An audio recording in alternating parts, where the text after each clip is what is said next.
When Elon Musk pulled up to his own factory on a cold Tuesday morning, he had no idea his entire world was about to explode. The security guard at the gate looked at his ID and said the words that would change everything. "I can't let you in." Imagine being locked out of something you built with your own hands. Imagine being treated like a criminal at your own company. That's exactly what happened to Elon Musk that morning in March. But this wasn't just a simple mistake. This was the beginning of a massive betrayal that went all the way to the top. Someone Elon trusted for 12 years had been planning to steal everything from him. They'd spent months building a secret plan, moving money, hiring new people, and setting up the perfect trap. And when Elon finally discovered the truth, he did something absolutely shocking. Something nobody expected. He made a gamble that could either save his company or destroy it forever. Within 10 minutes of uncovering the betrayal, Elon made a decision that would fire dozens of people, expose a criminal conspiracy, and reveal that some battles aren't fought in boardrooms. They are fought by the people who actually believe in building the future. But here's what nobody saw coming. The security guard who kicked Elon out that morning would become a hero. A young factory worker would end up on the board of directors, and the person Elon trusted most would be wearing handcuffs by the end of the week. This is the true story of how Elon Musk almost lost everything and how the people everyone overlooked became the ones who saved the day. Who was behind the betrayal? How did Elon fight back, and what happened when everything came crashing down? Watch this entire video to find out how one humiliating morning turned into the biggest battle of Elon Musk's life and why the ending will leave you believing that sometimes the little guy really can win. The sun barely touched the Nevada desert horizon when Elon Musk pulled his black Tesla Model S into the employee parking lot of his Gigafactory. It was 6:47 a.m. on a cold Tuesday morning in March. He hadn't told anyone he was coming. That was the point. Surprise visits revealed the truth. They showed him what really happened when the boss wasn't watching.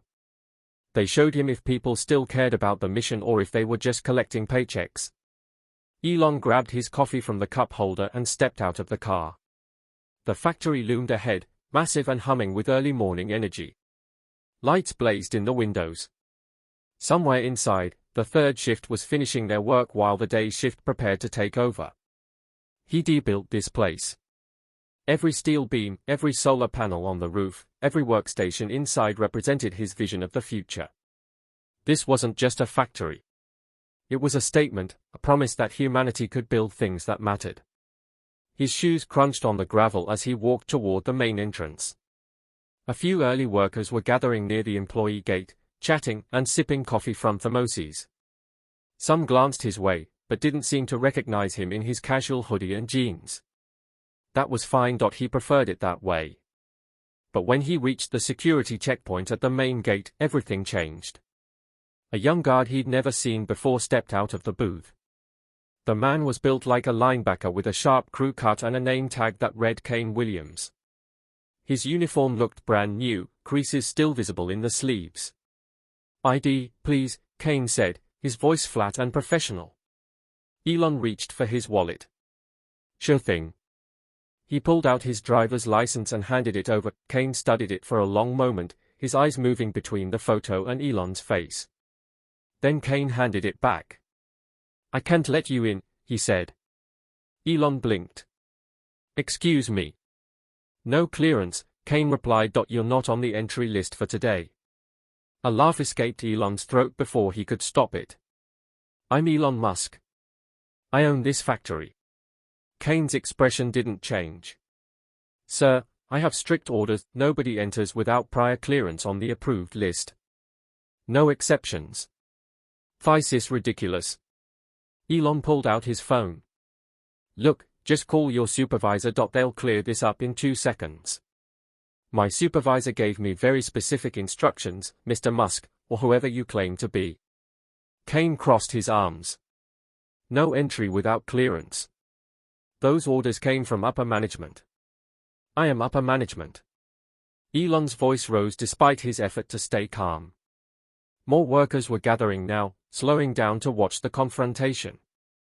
Some were pulling out their phones. Kane pressed a button on his radio. "This is Williams at the main gate. I need backup." Got a situation here. Are you serious right now? Elon stepped forward and Kane immediately moved to block him. Sir, step back. This is my factory. Sir, final warning. Step back or I'll have you removed from the premises. The absurdity of the situation crashed over Elon like a wave. He was being threatened with removal from his own property by his own security guard. It was like a bad dream, except the cold morning air and the growing crowd of phone-wielding workers made it horribly real. 2 more security guards jogged up. A woman with her dark hair pulled into a tight bun and a tall man with shoulders that barely fit his uniform. Their name tags read J. Chen and M. Williams. What's the problem? Jessica Chen asked Kane. This man claims to be Elon Musk, Kane said, gesturing at him like he was a vagrant trying to sneak into a concert. He's not on the clearance list and he's refusing to live. Marcus Williams studied Elon with suspicious eyes. You got any other ID? Company badge? I don't need a company badge, Elon said, his patience shredding. I'm the CEO. I can enter any of my facilities whenever I want. Interesting, Marcus said, pulling out a tablet. Because according to the updated security protocols issued yesterday, nobody, and I mean nobody, enters this facility without advanced clearance. Those protocols were signed by Patricia Vance, head of operations. She's the CEO's direct report. Elon's blood went cold. Patricia had issued new security protocols without telling him. When did these protocols go into effect? He asked quietly. Yesterday at 5 p.m., Jessica answered. We all got the memo very clear, 0 exceptions. The crowd had grown larger. Elon could see workers whispering to each other, pointing, recording everything on their phones. Some looked confused, others looked entertained, like this was the best drama they'd seen all week. His face burned with humiliation. Call Patricia right now, Elon said. Call her and she'll straighten this out. Kane shrugged. Ms. Vance doesn't start work until 8 a.m. Policy says we don't disturb executives before business hours unless it's an emergency. This is an emergency. Sir, you need to calm down. Marcus moved closer, his hand resting on the radio at his belt. You're causing a disturbance. If you don't leave voluntarily, we'll have to escort you off the property. Elon looked at the 3 guards, their faces blank and professional. They weren't being cruel, they were just following orders. Orders that someone had carefully designed to keep him out. But who and why? Fine, Elon said, raising his hands. I'm leaving. But this isn't over. Have a good day, sir, Kane said, his voice neutral. The walk back to his car felt like a mile, even though it was only 50 yards. Behind him, he could hear the workers laughing and talking, their voices carrying on the morning breeze. He caught fragments of conversation. Was that really him? Looked like him but posted it on TikTok already. Wait until this goes viral. Elon's hands shook as he opened his car door. Not from anger, though. Anger was there simmering beneath the surface. The shaking came from something deeper. Something that felt like fear. Someone had orchestrated this. The new security protocols, the guards who didn't know him, the perfect timing to maximize his humiliation in front of workers and cameras. This wasn't random. This was calculated. He sat in the driver's seat and took a deep breath, trying to clear his head. That's when he noticed it. Across the street, partially hidden behind a construction trailer, sat a black SUV with tinted windows. The engine was running. He could see the exhaust puffing in the cold air. Someone was inside watching. The SUV had been there when he arrived. He remembered seeing it, but hadn't thought anything of it. Now, every instinct screamed that it mattered. Elon started his car and pulled out of the parking lot. In his rear-view mirror, he watched the factory gates close behind him. He'd been kicked out of his own building. But worse than that, someone had planned for this to happen. Someone wanted him humiliated, undermined, and pushed aside. As he drove away, the black SUV remained motionless, watching everything. And Elon knew with absolute certainty that this was only the beginning. Elon's Tesla sat idling in a gas station parking lot 3 miles from the factory. His fingers drummed against the steering wheel as he stared at his phone screen. The dashboard clock read 7:03 a.m. He needed answers. Now, his first call went to Patricia Vance. She'd been his head of operations for 12 years. 12 years of late-night solving impossible problems. 12 years of standing beside him when the media called him crazy. When investors demanded his resignation. When production delays threatened to sink everything. If anyone could explain this security protocol disaster, it was Patricia. The phone rang once, twice, 3 times. Voicemail. Patricia, it's Elon. Call me immediately. We have a serious problem. He hung up and tried again. This time it went straight to voicemail, like she'd seen his name and declined the call. A cold knot formed in his stomach. He scrolled through his contacts and found Raymond Kowalski, chief of security. Raymond had worked in executive protection for 20 years before Elon hired him. Former Secret Service, the man was paranoid about proper protocols and would never approve security measures that locked out the CEO. Raymond's phone rang 4 times before switching to voicemail. Ray, I need you to call me back. There's been some kind of mix-up with the new security protocols at the Nevada facility. Calm as soon as you get this. Elon tossed the phone onto the passenger seat and rubbed his eyes. The lack of sleep from the past week was catching up with him. He'd been in meetings with engineers in California, investors in New York, and government officials in Washington. The schedule had been brutal. Maybe that's why someone chose now to make their move. They knew he'd be exhausted, off balance, easier to push aside. His phone buzzed. He grabbed it, hoping for Patricia or Raymond. It was Nina Alvarez, his personal assistant. Nina, thank God. I need you to Mr. Musk, where are you? Her voice came out as an urgent whisper, barely audible over what sounded like office noise in the background. I'm outside the Nevada factory. Or I was. Security wouldn't let me in. What's going on? You need to listen very carefully. Na's tone sent ice through his veins. Don't come to any of the offices. Don't go to California, stay away from company facilities. Nina, what are you talking about? Patricia called an emergency board meeting yesterday afternoon.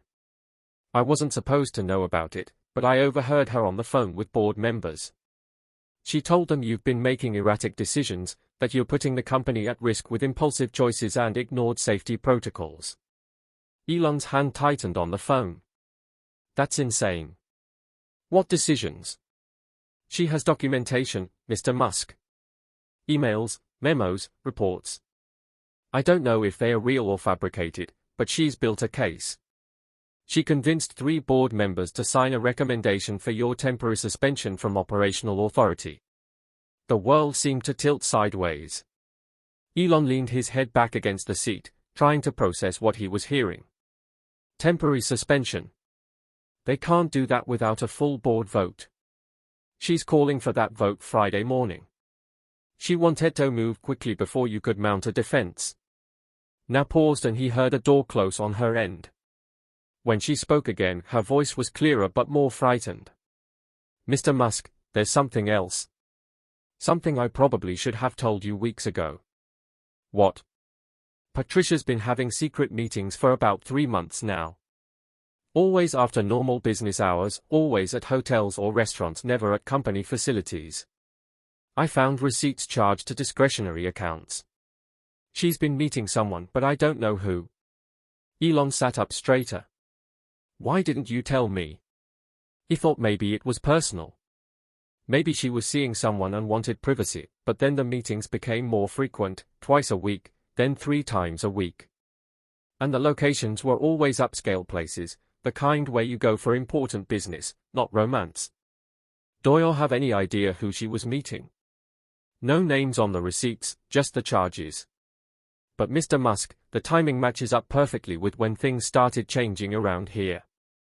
New hires in key departments, updated protocols, restructured reporting lines, all changes that Patricia pushed through while you were traveling. Elon's mind raced, connecting dots. The new security guards who didn't recognize him. The protocols designed to keep him out. The secret meetings. The emergency board vote. This wasn't random chaos. This was a plan. A carefully constructed plan to remove him from his own company. Nah, I need you to do something for me. Can you access Patricia's calendar? I can try, but a loud crash came through the phone followed by Na's sharp gasp. Nah, what happened? Someone just came into my office. I have to go. Nina, wait. Be careful, Mr. Musk. Whatever Patricia's planning, it's big and she's not working alone. I'll try to. The line went dead. Nina. Nina. Elon pulled the phone from his ear and stared at the screen. The call had been disconnected. He immediately tried calling back. The phone rang once, then a robotic voice answered. The number you have dialed is no longer in service. That was impossible. He'd just been talking to her 30 seconds ago. He tried again. Same message. His chest tightened. Na's phone hadn't just died or lost signal. Someone had killed it completely, like they'd physically destroyed it or remotely disabled it, which meant someone knew she'd called him. Someone was monitoring communications. Elon looked around the gas station parking lot. A few cars sat near the convenience store. A truck was parked by the air pump. Everything looked normal, except nothing was normal anymore. He opened his laptop and connected to the internet through his phone's hotspot. His fingers flew across the keyboard as logged into the company secure network using his personal access code. Please still work, he thought. Please let Patricia not have locked me out yet. The login screen accepted his credentials. He was in. He navigated to the human resources database and searched for recent hires. The list that appeared made his blood run cold. In the past 2 months alone, 47 new employees had been brought on across various departments: security, IT, operations, finance. All hired through a staffing agency he'd never heard of, Summit Professional Services. He clicked on the agency's profile. It had been added to the approved vendor list 6 weeks ago. The authorization signature belonged to Patricia Vance. Elon dug deeper, searching for the agency's background. The company had been incorporated only 4 months ago. No client history before that. No reviews, no substantial online presence. It was a shell, a front created specifically to funnel Patricia's people into his company. He searched Patricia's email next, but found that portion of the system locked. His access had been restricted. She'd started closing doors, but she'd missed something. She'd forgotten that Elon had backdoor access to the company's financial systems. Access he'd built in years ago during a security audit and never removed. He opened the financial database and started tracking money movements. What he found made him feel sick. Over the past 6 months, small amounts had been siphoned from various accounts. Never enough to trigger automatic alerts, but substantial when added together. The money flowed through a maze of subsidiary accounts before disappearing into shell companies with names like Apex Consulting Group and Meridian Strategic Partners. He traced one payment chain all the way to its destination, an offshore account in the Cayman Islands. Total amount transferred, $12.7 million. But that wasn't the worst part. The worst part was the scheduled transfer he found buried in pending transactions. $800 million set to execute Friday morning at 9:00 a.m. The authorization code attached to the transfer was his own digital signature. Forged. Elon closed the laptop and sat in stunned silence. Friday morning, the same day as the board vote Nina had mentioned. Patricia wasn't just trying to remove him from operational control. She was preparing to loot the company and she'd set him up.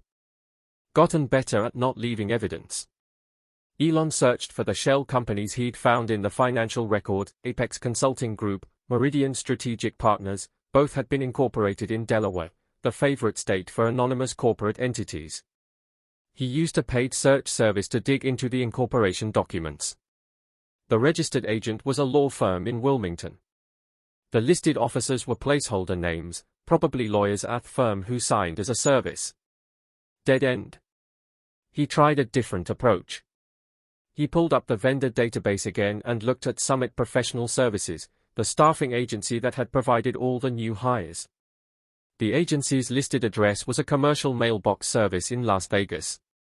No physical office. The phone number went to a generic voicemail, but the incorporation documents listed a managing member, James Winston. Elon typed the name into a search engine. Hundreds of results appeared, too common a name. He added Las Vegas and staffing. The results narrowed. He found a LinkedIn profile for James Winston, owner of Summit Professional Services. The profile photo showed a man in his 50s with gray hair and an expensive suit. His experience listed various consulting roles, but nothing concrete. Elon clicked through the man's connections, 73 people. He started checking names, looking for anyone familiar. Then he found it. Patricia Vance was connected to James Winston on LinkedIn. According to the platform, they'd been connected for 4 months, right around the time the secret meeting started. Elon leaned back in his chair, his mind racing. Patricia and James Winston had a connection. Winston's company had funneled 47 people into the factory. Those people had changed the culture, implemented new protocols, and positioned Patricia to take over. But who was James Winston really, and who was he working for? Elon's search for Winston's name combined with defense contractor remembering the expensive suited men Marco had mentioned in his warning. Several results appeared. James Winston had previously worked for Titan Dynamics, a major defense contractor specializing in aerospace and advanced weapon systems. Titan Dynamics. Elon's stomach dropped. He knew that name. They'd approached him 2 years ago about a partnership. Wanted to use his Factos automation technology for military manufacturing. He'd turned them down flat. His mission was sustainable energy and civilian technology, not weapons. They hadn't been happy about the rejection. Could this be revenge or something more calculated? Elon opened a new search window and typed Titan Dynamics recent news. The first result was from 3 weeks ago. Titan Dynamics seeks civilian manufacturing partners after production delays. He clicked the article. Titan had fallen behind on several major defense contracts. They needed manufacturing capacity fast and they didn't have time to build their own facilities. They were looking to acquire or partner with existing factories. Factories exactly like his Gigafactory, the pieces clicked into place like a terrible puzzle. Patricia wasn't just stealing money. She was preparing to sell the company or at least sell access to its manufacturing capacity to Titan Dynamics. The $800 million wasn't theft. It was a buyout payment. And if Elon was removed from control, declared erratic and unfit, the board could approve the deal without him. His factory would be building weapons instead of sustainable technology, everything he'd worked for corrupted. Elon stood and paced the small office, his hands clenched into fists. He wanted to punch something. He wanted to drive back to the factory and drag Patricia out by her expensive blazer. But anger wouldn't help. He needed strategy. He checked his watch. 9:47 a.m. He had until Friday morning, roughly 48 hours, to stop this. Fighting Patricia through legal channels would take weeks or months. By then, the money would be gone and the deal would be won. He needed a different approach. He needed allies. Elon pulled out his phone and scrolled through his contacts. Most of the executives at the company were either compromised or would be too afraid to help. The board members were already turning against him. But there were people who still believed in the mission. People who worked on the factory floor, who built the products with their own hands, who understood what was at stake. People like Marco Delgado. Marco had been a supervisor on the production line for 8 years. He'd come to the company after being laid off from 3 other jobs, desperate for a chance to prove himself. Elon had interviewed him personally and saw something in the man's eyes.